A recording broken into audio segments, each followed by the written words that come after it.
Hello everyone and welcome to a new video on my channel. I'm Adam and this is, this is Battle of the Beasts summary pretty much. So this is my top 10 favourite fights from the new generation of Battle of the Beasts, which has just ended a couple days ago as of the time I'm uploading this. As of the time I'm recording this, well, it's literally a couple minutes. So, what I did was I compiled up a list of my favourite fights throughout the whole season. And I actually have 14, so this isn't a top 10, this is a top 10 plus 4 honourable mentions. And normally I would do 3 honourable mentions, but there was 4 which I felt like I have to mention. So there's 14. So this isn't, the honourable mentions aren't in any particular order, but they all had to be mentioned for one reason or another. But before I get into this, I need to say that this list is my opinion, so your favourite fight may not be on this list. But my favourite fights are, because this is my opinion. Now, before I also get into this list, I'd just like to say a massive thank you to Lucas Green, who has edited every single one of those videos by adding the stats onto them, and also adding little cutaway gags in between them, and also disrespecting Plexur in his last 2 battles, which, yeah, did get a bit annoying after a while, but it did get a chuckle out of me, but it did kind of upset me, because I was like, come on, I like Plexur, and just like, oh my god, who the hell cares? It's a running joke, which I found funny. And also, throughout this entire series, it's been the most popular series I've seen on this channel. Like, with the old generation, I just have a couple people commenting who they think will win in each battle. But in Specials generation, I didn't have any. Weirdly, I had a few, but that's it. But in new generation, I had people placing their bets who they think will win, rooting for their beast every fight they're in, going like, Malix, Malix, Malix, or even, please let Lycaxa win, please let Lycaxa win, or even others. There was even a cult in this tournament. There was a start of a cult dedicated to Grime the Bison horror. So, weirdly, this is by far the most popular season, and even though I am going to say what I'm about to say, I don't think it's going to happen.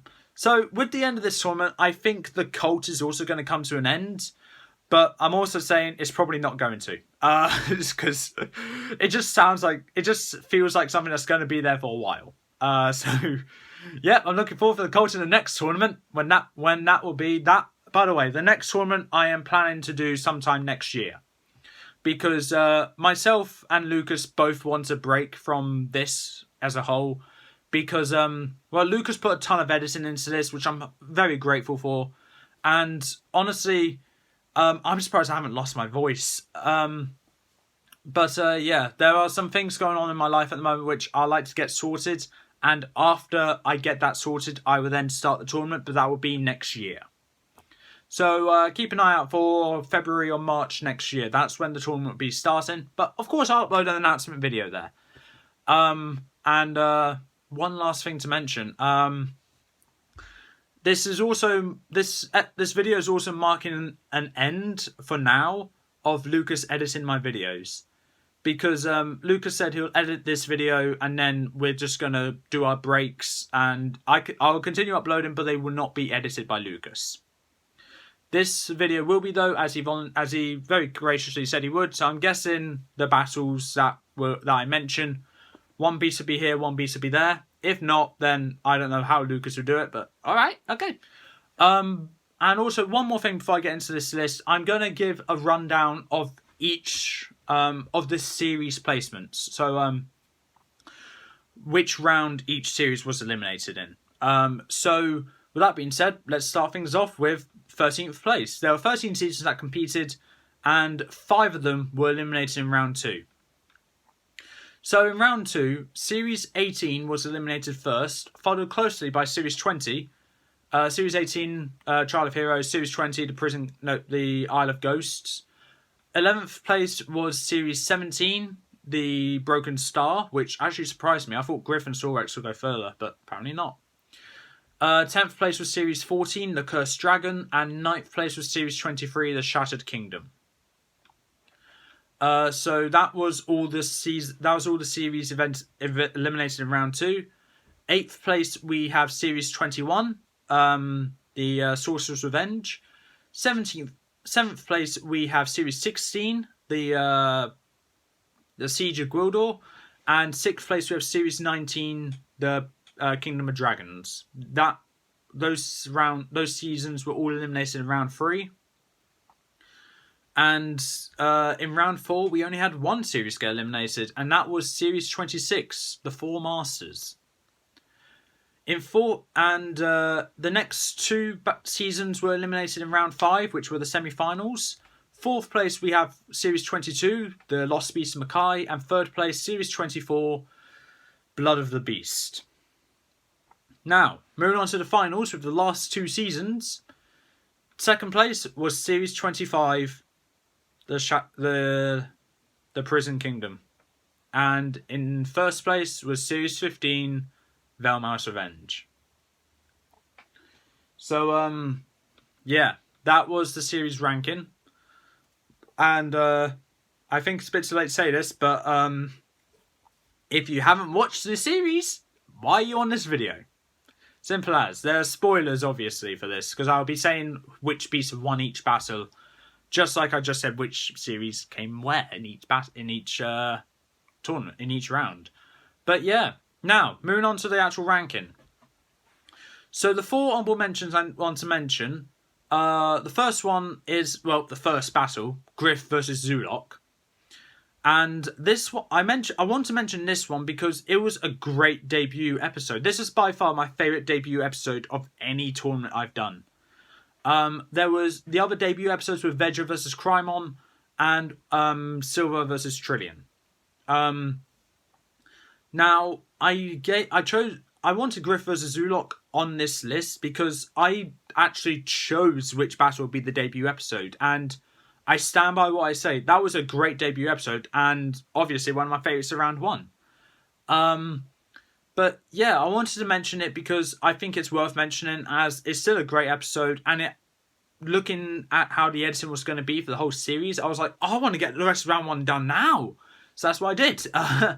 Sorry, Lucas, for that, by the way, but plans changed, and I didn't even go on that holiday that I spent talking about in that video. Sad times. Next was Wardock versus Crowtax. Now, I wanted to mention this one because this one was the first hint to the beast actually winning. Because Crowtax is known as the Diamond Warrior, meaning she's made of diamond. Wardock shattered Crowtax. So that straight up showed how strong he was, and that just foreshadowed that Wardock is going to go far in this tournament and, God forbid, actually win. And he did. And that is a good starter battle for him, just showing how strong he is and how bloodthirsty he is to win this. Next battle I'd like to mention is Zirkin versus Croco. Now, I wanted to mention this one because this was the best fight of round 1.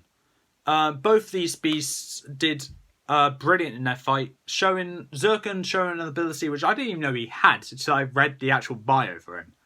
So that's the healing properties he has, which I allowed because, well, you can regenerate, just not revive yourself. Hence why phoenixes can't revive after they're dead, but you can regenerate lost limbs, I guess. I need to double check that rule. But yeah, a tournament with beasts that can break their own rules, having rules. Wow. Yeah. So Zirkin versus Croco. I just wanted to mention it because it was literally the go-to brains versus brawn battle, and was the most popular battle of round 1, and rightfully so. I think I did really good at that fight, actually. I'm surprised I didn't make it to the top 10. That just shows how much I like the others. 11th place is Glarkey versus Technos. Or, well, the last honourable mention I like to mention, this one was in round 2.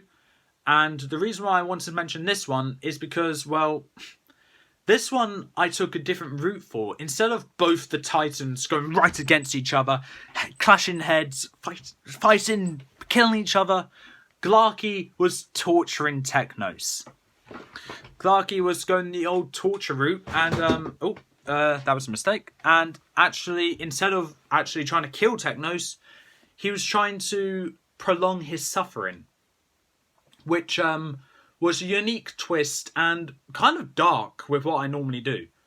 And I think the reason why I like it is because it's so much different from the other fights. Yeah, it's two water beasts, but the fact they're not clashing heads almost immediately and fighting, they're just, Technos just got trapped and being tortured by Glarkey, which I personally thought was a good idea. And I didn't know Glarkey had it in him. Technos did overcome it though and win though, so Glarkey, maybe next time, mate. But yeah. Now we're going on to the proper top 10 now. This is where the actual ordering is. And 10th place, we have Plexur versus Skrar. Now, I wanted to mention this fight and it was my favourite out of the 5 that I wanted to mention that I wanted to put on the list. Whereas the other 9 I felt obligated to and I actually enjoyed doing. Plexur versus Skrar. I wanted to mention this because I went into this battle thinking Skrar would win. We were in round 3. All the beasts were very strong, very worthy of a victory. And then Plexur, I honestly thought wouldn't win that fight. And then that battle happened, I narrated it, and Plexur won. Which surprised me, really did. Then I was just like, Plexur can win this. That made me click in my mind, Plexur can actually win this fight. Or win this whole tournament. Then, after narrating it, I was like, Skrar lost. Because Skrar was one of my go-tos to win. And having him lose to a beast which I just adore, which I didn't have a major problem with, but I was just shocked, if anything. I was speechless. I was just saying, anyway, that's all for this time. Yeah. But that just startled me. I did not think Plexur would win that fight. And when he did win, that just caught me off guard. 9th place, we have Wardock versus Crowtax. Now, some would argue that Wardock vs. Crixor was better, but I have to say Wardock vs. Crowtax was better in my opinion, because of the fact that Wardock showed how resourceful he is by using Crowtax's whole strength against him. Wardock was getting some injuries on Crowtax. Crowtax was ultimately killed by his own strength being used against him by being crushed by a rock which he dislodged and crushed him. And also bleeding out from some wounds which Wardock gave Crowtax. Going into this fight, I'd never told Lucas this until now. I thought Crowtax was going to win. And I narrated it and, well, Wardock won. Which caught me off guard. I was just thinking, Wardock would die. But Crowtax lost. Which surprised me, but also made me think, this beat is good. So, yeah.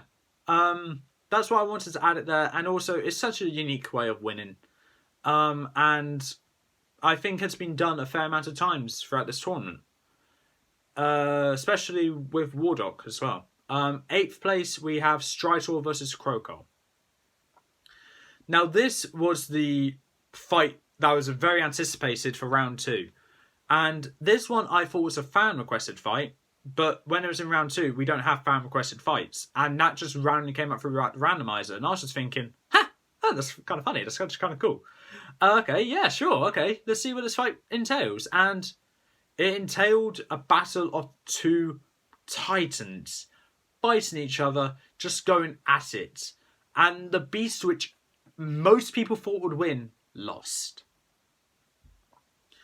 And I say most people thought would win because Croco, like Cobra was in the old generation tournament, and probably Morax in the special generation, was the one that everyone would think would win.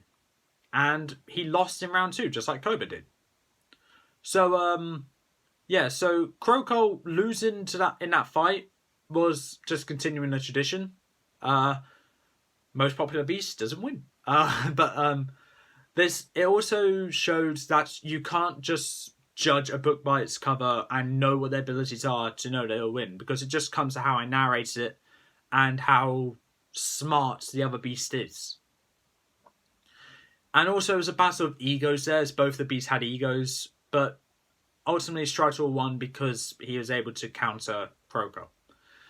7th place we have Morax versus Technos. This was the first fight of round 4, I believe. And this one was a fight which I thought would be the final fight, if both of these beasts are incredibly defensive against each other. And I thought it would be a good fight to happen, and it was. Unfortunately, it is my least favourite of round 4, so you know that the others are coming up now. But it was just that little kicker to show that Morax could win.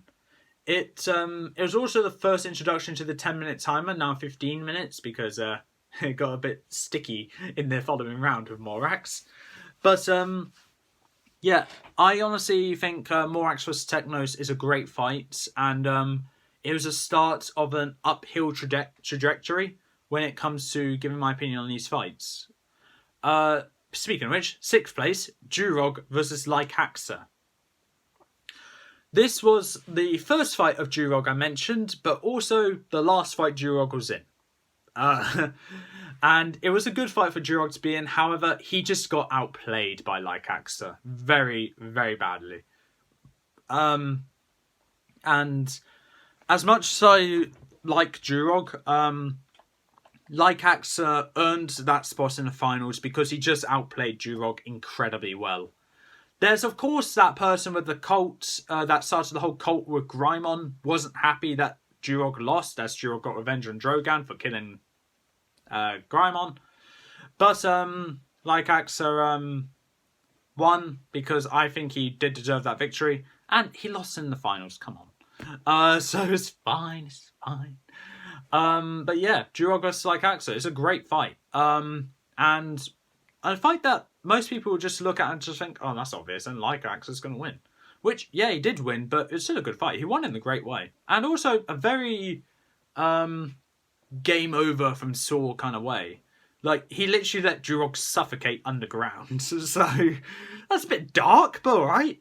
5th place, we have Wardock versus Malix. Now, this is the 3rd fight of Wardock I'm mentioning, and I wanted to mention this fight as it was a great fight. However, it's not my favourite of round 4 for a simple reason. Even though these two beasts were incredible and had the opportunity to be in the finals, I personally wasn't feeling it for this fight. I mean, I love both these beasts, but Wardock I just pictured winning more than Malix. And even though Malix is insanely popular and was a very good favourite to win, I couldn't force myself to give Malix a victory. Because I had that, like, something that a friend of mine at work said that Malix is overrated. Lots of people said that, and that just got me thinking, does that mean Malix should lose? Like, with his abilities, he's like, okay, Wardock can win. Malix can win, but Wardock just outplayed Malix. And so, in a way, Malix, the overrated beast apparently, lost, but in a way to where Wardock outplayed him. And this battle also showed Wardock's resourcefulness, which was a key component to how he even made it this far. And even end up to win the whole tournament. So I think every fight that Wardock had so far, up until that point, was a major indicator that Wardock is a built fighter. A built-in fighter. He can win. He would win. He did win. 4th place, we have my favourite fight of round 4, Plexur versus Lycaxa. Now, I personally prefer this fight because it had two beasts which I adore. One which I was rooting for and one which I just flat out love. And it took place in that clock arena like Plexur versus Skra did. And it ended in a way where it seemed like Plexur would win, but ultimately Lycaxa won because Plexur lost all the water he had access to and just died by impalement on stalactites. But Plexur put up a great fight. I thoroughly enjoyed doing this fight, and I heard nothing negative about these two beasts before I did this fight. So I was really glad that no one said anything negative about these two beasts, and in fact, Lycax were most statistical to win. And Plexur, apparently not existing, would lose. But this fight, I was like, any beast could win. But I chose Lycax because at the end of the day, it comes down to their abilities as well as their personality and such. And Lycax just has a more superior personality and more superior abilities. So, yeah. But I thoroughly enjoyed doing that fight, hence why I even suggest it now. Third place is Stridor versus Lycax. This one, obviously, I had to mention, because this fight didn't have Lycax defeating or killing Stridor in battle. It had Stridor yielding to Lycax, because Stridor knew that he can't beat Lycax. He tried his best, but failed. And when he accepted the fact he couldn't win, he just let Lycax finish him, and he even requested the way that he wanted to die, and Lycax obliged. Which I think is an honourable way to go, knowing that you've lost. And that's even, and I personally think I'd done that honourable way to go right. Like, they had a very good fight at the end, but ultimately Stridor yielded because he couldn't beat Lycax. Because of how good his sense of hearing and smell is. So that's why I gave Lycax the victory there. And it just ended on a great note for me, really.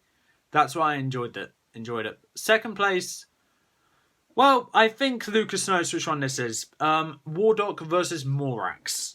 This one is probably his favourite fight of the tournament. And the reason why I say that is because this was mine and Lucas's predicted final battle.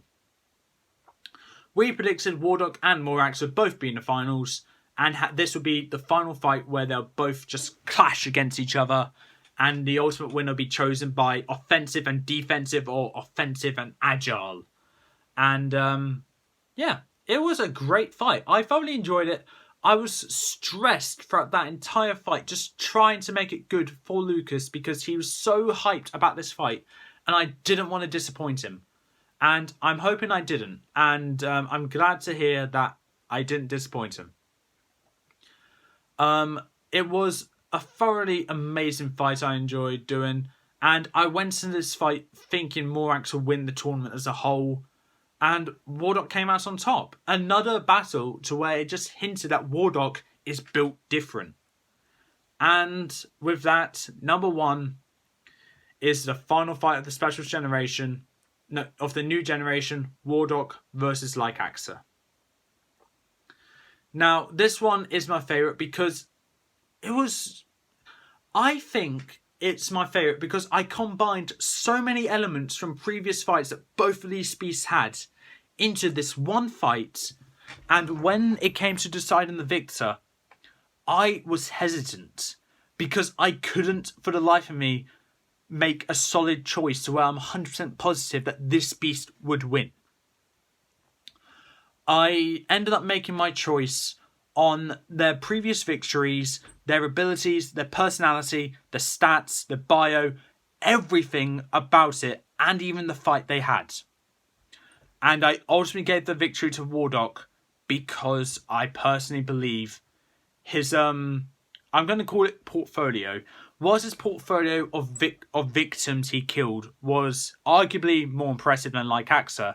He did get less kills. Lycax had an impressive portfolio with some impressive victories there. Stridor, 4-1 for example. Stridor 4-1 for example. And but then I just thought, well, Wardock killed Carixa, Morax, Malix and Crowtax, all great and defensive and even resourceful beasts. Throughout the entire tournament, Wardock shown that he can win. He is here to play. He is here to fight till the very end, and that's exactly what he did. Now Wardock can rest easy knowing that he has the trophy in his chamber and he is looking to add on to that collection. However, with that was my favourite fight of the tournament. Wardock vs Lycax. I had the energy and the exhaustion throughout that entire fight. I got exhausted doing that fight. but the energy of just going like, come on, yeah, come on, blood must be spilt, blood must be spilt. And even though I was rooting for Lycaxa from the very beginning, just like Lucas was rooting for Wardock from the very beginning, I chose Wardock because Wardock ultimately deserved it more than Lycaxa. And even though there are some people that probably disagree with me here, I think it just has to come to the fact Wardock can ultimately see his opponents. Whilst his sense of hearing and smell won't be as good, he can just counter the hearing by just roaring. By making Lycaxa just try and shake his head, drown out the sound, and that's a similar way to how he won. But with that being said, that was my ranking. I hope, do you agree with my list? If not, leave your favourite battle down in the comments below. But until then, that's all for this time. Thank you to Lucas for editing this video. Enjoy your break. And until then, peace out.